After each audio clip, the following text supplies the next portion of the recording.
happens to light waves when they encounter objects? Do they go through the object? Do they bounce off the object?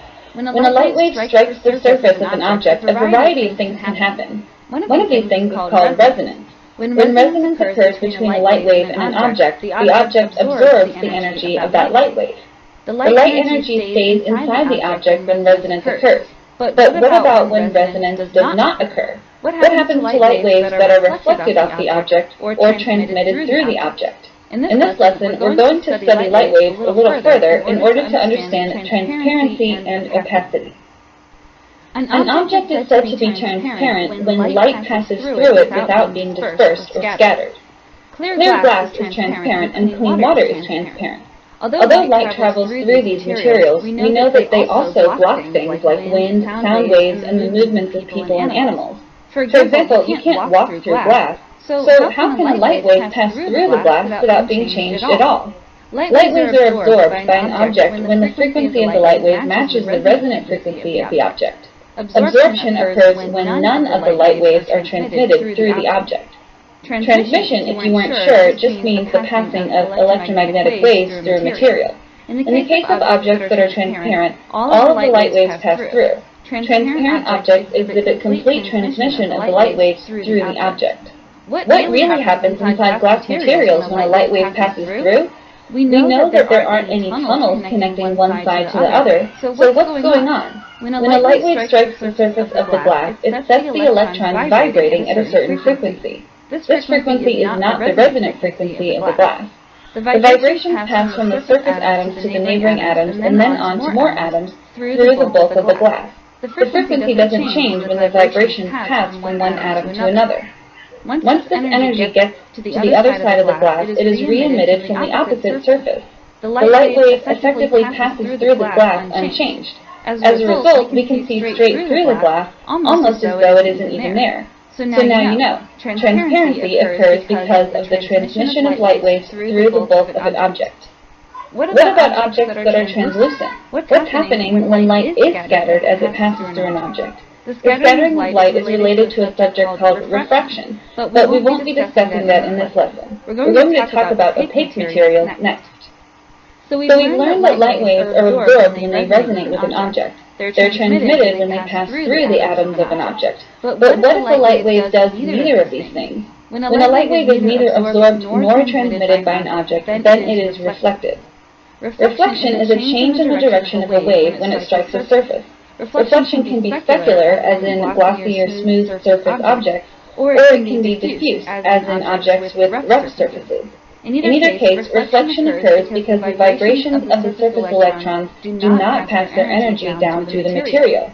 Instead, they vibrate a little bit and then re-emit the energy back away from the material. When this happens, the object appears to us as opaque. Opaque materials do not allow transmission of light waves. In other words, we can't see through an opaque object. We can only see the surface because the light waves are re-emitted from the surface back to our eyes. Opacity occurs because of the reflection of light waves off the surface of an object. Now I bet you're wondering, what about the different colors of opaque materials? Why does my car look red when my friend's car looks blue? Well, again, you're going to have to hold that thought. Color is related to the selective absorption of different wavelengths of visible light. For now, just keep your mind on transparency and opacity, whether or not we can see through an object or material. Transparency and opacity are easy enough to understand in the context of visible light. We can see the results of it, can't we? We can see when an object is transparent to a light wave. We can tell when something is opaque. But the principles of transparency and opacity apply to all the electromagnetic waves. Visible light, remember, is just one of those types. So here's a question. If glass is transparent to visible light waves, does that mean it's transparent to the other EM waves? The answer, surprisingly, is no. Transmission and reflection happen differently for every type of wave. So the rules about which objects are transparent and opaque also change. Glass is transparent to visible light, but opaque to infrared. Silicon is transparent to infrared, but opaque to visible light. What does this mean? It means that if your eyes were designed to pick up radiation in the infrared range, then you would be able to see through silicon, and you would not be able to see through glass. Weird. You may already have a sense of what is transparent or opaque to different kinds of ways. How do you protect your skin from the harsh UV rays of the sun? By wearing sunscreen, of course. Sunscreen is opaque to ultraviolet light, but it's transparent to visible light. This is why you can still see your skin when you're wearing it. X-rays follow different rules. Materials like skin and blood are transparent to X-rays, but bone and metal are not. This is why we can see bone and metallic objects in contrast to skin and soft tissue in radiographic images.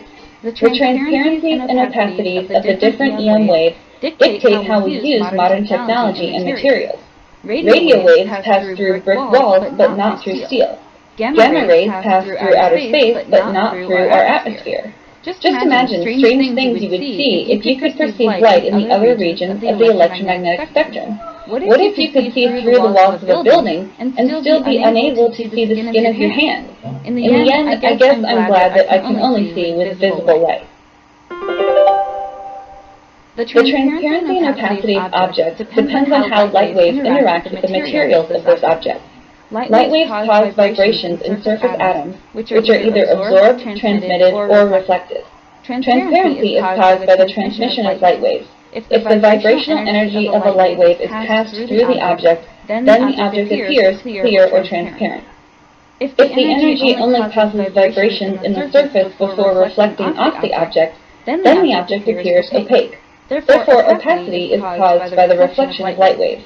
While we typically use these terms to describe our perceptions in the visible light range, they also describe interactions in the other regions throughout the EM spectrum. Materials that are opaque to one type of wave may be transparent to another type. Therefore, transparency and opacity are relative terms that vary by region of the electromagnetic spectrum.